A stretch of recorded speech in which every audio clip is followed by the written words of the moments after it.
ልዩሽ ወንድም የደፈረሽ ያገኝሽ ሞክሮ ያውቃል?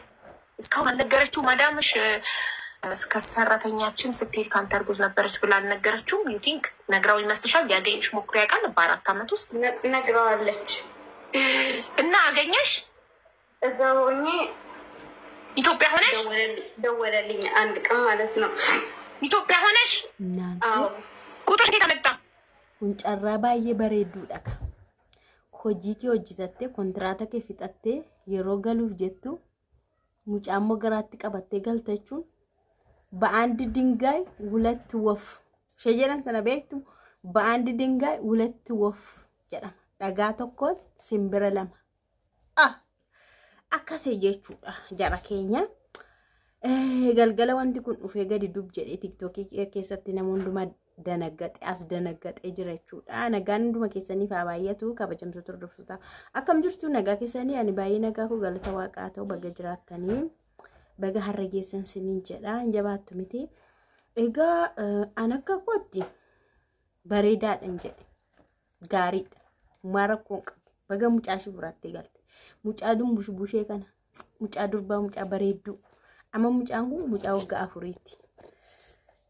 Egaa mucayyoon kun obboleettiin kun jechuudha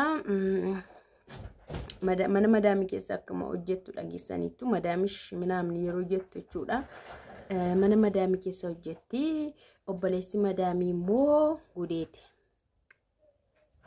yaa obboleessi madaamii faana ciisee jechuudha isa booda mucattiin kun mana sana kee hojjetteetti tutturteetti garuu yeroo galtu ulfi garaashii keessa jira madaamiin illee sirriitti beekti mucaan kun akka isheen ulfa taatee yeroo adeemaa jirtu gara biyyaa galaa jirtu ulfa akka taatee beekti akka obboleessa ishiirraa ulfooftee beekti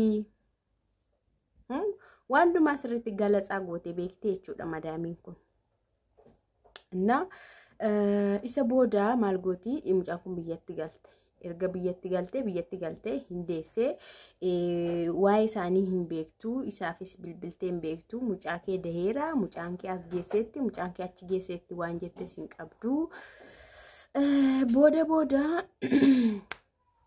innu naa dawwaleetti eeggisan mitire naa dawwaleetu bilbila naa dawwaleetti bilbila keessaa fudhatennaan madaamii harkaa fudhateetti isheen madaamii faana naasoftinatti fakkaata akka nu nama yeroo biyya galle kana madaamii keenya faana haasofnu bilbila Itoophiyaati madaamii faana haasofnu madaamii kanatti haasoftinatti fakkaata bilbila koo madaamii harkaa fudhateetu naa bilbilee isa booda maal siin jedhereennaan osoo ati madaamiitti hin himne ta'e madaamii kun obboleettii isaati obboleettiin isaa immoo maatii hundatti mitiire akka inni hojjettuu isaanii faana ciisee hojjettuun isaanii immoo ulfa taatee galtee mucaa deessee maatiin isaa hundumtu baranii jechuudha kanaaf maal dheereenni osoo itti himne ta'e waan kana osoo isaan hin barre ta'eeti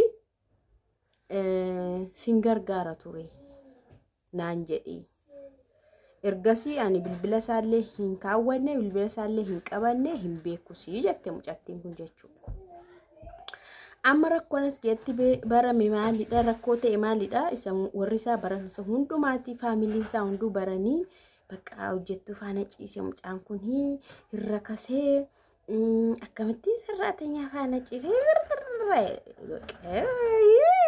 zagannanaan jechuudha mucaan akkanatti gatii waan dhabee fi aarii kanaaf laal silaa gargaaruu kan barbaadu aarii kana immoo ishee gargaaruu didee jechuudha garuu hojishiis hojjetattee mucaashis furattee gara biyyaa dhufteetti rakkoon qabu mucaa waaquma namaa kenna waan namaa lidhaseetanii nagaadhaan galuushii mucaashii nagaadhaan da'uushiitti murteessan jechuudha yeroo tokko biyya arabaa keessatti waan nama mudatu biyya arabaan biyyuma keessatti waan nama mudatu hin beekan mucaan immoo daa'imni immoo erga garaa keessa nama seenteeti da'uudha mucaa balleessuun hin ta'u nafsa gadaa'ii lubbuu baasuun hin ta'u mucaa da'uudha mucaan sun maaliin akka guddatu maal akka ta'u waaqa beeka waaqa isa uume guddisaa jechuudha garuu mucaan kuni amma mucaa arabaati abbaan araba dubaayii misaliin jedhe dubaayii baay'ee dubaayidha mucaa imereetiitidha mucattiin mucaa warra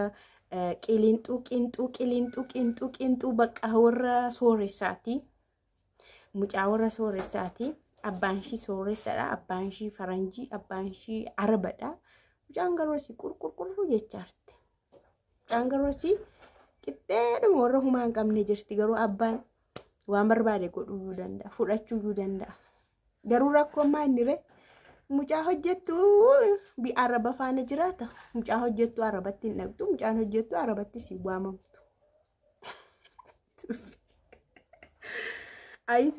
Ayituuffi kanadha malee sila isaaniyyuu mucaa isaanii erga ta'e mucaan kun mucaa isaanii ergi ta'e isaanuun jaallatu ture.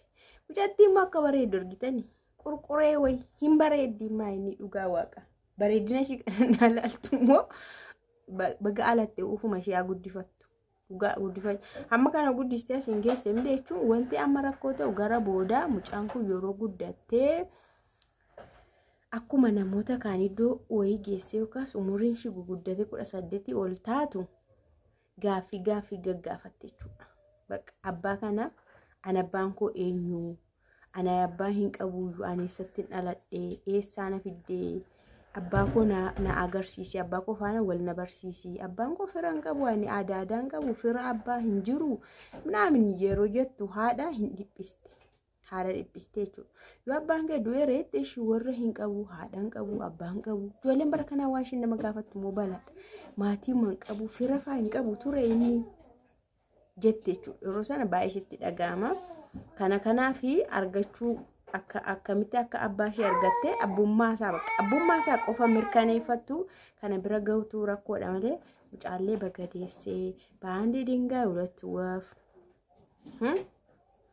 Na yeroo tokkos ijoolleen arabaa biyya keenyatti 2 dhufanii galanii turan.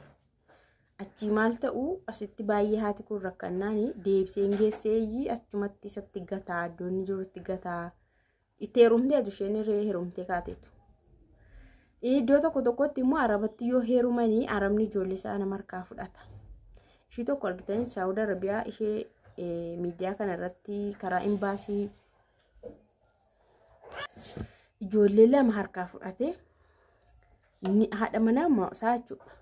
Iqaamaa ishee akka irratti gubatu godhee iqaamaa ishee ekspaardiinaa ta'u seeraa aladha jedhee hiisisee mana hidhaa turte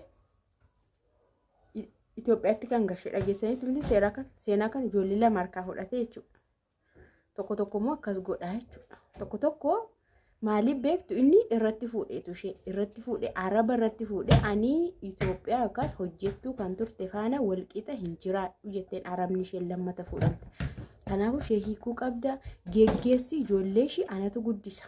Kanaaf ishee walqixas miti waan ta'eef walqixa hin jiraannu ishee geggeessi gashiti ijoollee immoo hin guddisna nan guddisa kalas anaafatti wal faana jiraanna jette isheen erga inni ishee fuudhee gaafa da'umsaaf galtee erga deesse hin galu jettee kana fidde. Innis maal godhare ergi namni harkatti bakka isheen maaliidha isheen zariin ishiiyyuu maaliidha jedhanii ishee harkatti kukuffisu miti warrichi immoo walirra dubbatu.